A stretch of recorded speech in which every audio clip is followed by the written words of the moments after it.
ये असदुद्दीन ओवैसी का विषय नहीं है कि राहुल गांधी कहाँ से चुनाव लड़े। असदुद्दीन ओवैसी को चाहिए कि वो बताएं वो कहाँ से चुनाव लड़ेंगे, वो बताएं कि बीआरएस को समर्थन क्यों कर रहे हैं, जबकि वो तो वुमेन रिजर्वेशन का समर्थन करने वाली पार्टी, आपने विरोध किया है। वो बताएं कि वो भारतीय जनता पार्टी की बी टीम बन करके क्यों बयानबाजी करते हैं। वो बताएं कि जिस मुद्दे पर पूरे हिंदुस्तान में कोई सांप्रदायिकता नहीं फैलाता है, उस मुद्दे को भारतीय जनता पार्टी के साथ सांप्रदायिक क्यों बनाते हैं। असदुद्दीन ओवैसी भारतीय जनता पार्टी की भाषा बोलना बंद करें। इसके साथ ही किया था, भाजपा नेता कहते रहते हैं कि हमारे दो सांसदों ने महिला आरक्षण विधेयक के खिलाफ मतदान किया। 450 सांसदों ने बिल के पक्ष में वोट किया और केवल 2 ने बिल के खिलाफ वोट किया।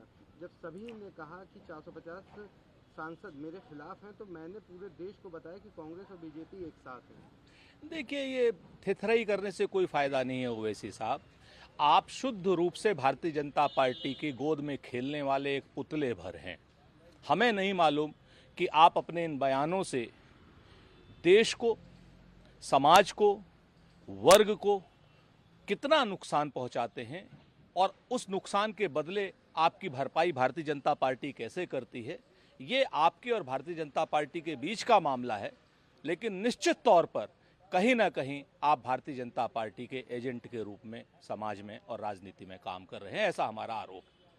इसके साथ ही भारतीय जनता पार्टी के केंद्रीय मंत्री ने भी उन पर जो है ये बात कही है असदुद्दीन ओवैसी पर कि पार्टी ने महिला आरक्षण बिल के खिलाफ वोट दिया। असदुद्दीन ओवैसी केसीआर के गुरु हैं और मैं केसीआर से पूछना चाहता हूं कि वो ऐसी पार्टी से दोस्ती कैसे रख सकते हैं जो महिलाओं के खिलाफ है। ये जवाब केसीआर और असदुद्दीन ओवैसी दोनों को देना होगा कि महिला आरक्षण पर उनका जो मत है वो सरकार चलाने में एक दूसरे के साथ में कैसे सहायक है। केसीआर भी बताएं और असदुद्दीन ओवैसी भी बताएं कि भारतीय जनता पार्टी के गोद में दोनों क्यों खेल रहे हैं।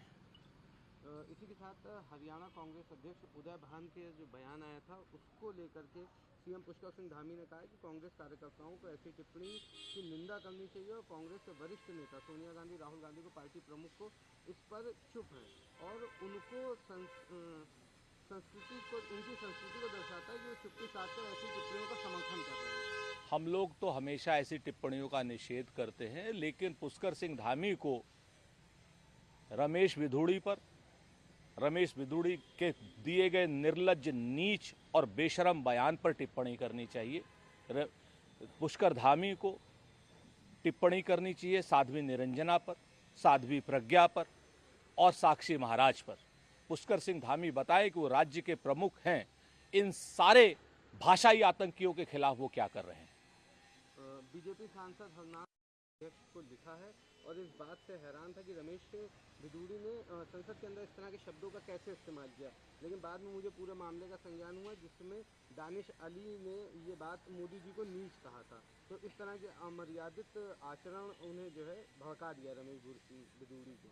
मैं संसद के अंदर इस तरह के अपमानजनक टिप्पणी का समर्थन नहीं करता हूँ और मुझे आश्चर्य है कि दानिश अली की इस टिप्पणी को कोई भी विपक्ष का नेता नहीं बोला। हरनाथ सिंह यादव हो सकता है कि मानसिक संतुलन खो गए हों, इन्हें शायद किसी अच्छे डॉक्टर के इलाज की आवश्यकता है।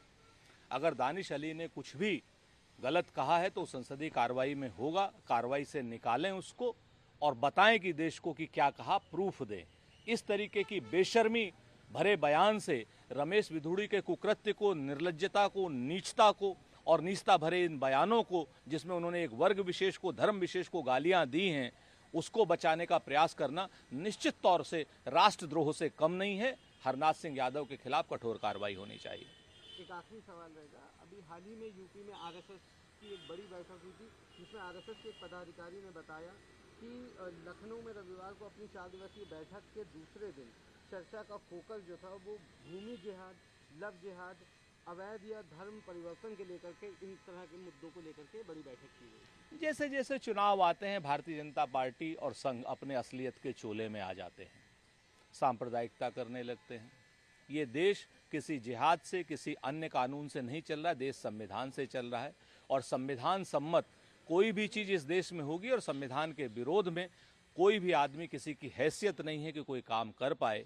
भारतीय जनता पार्टी संघ जब जब चुनाव आते हैं सिर्फ हिंदू मुसलमान की बात करके इस देश के चुनाव को सांप्रदायिक बनाना चाहते हैं।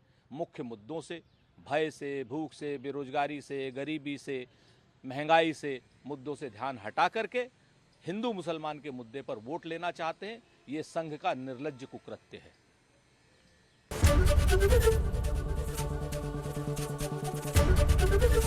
एबीपी गंगा, खबर आपकी, जुबान आपकी।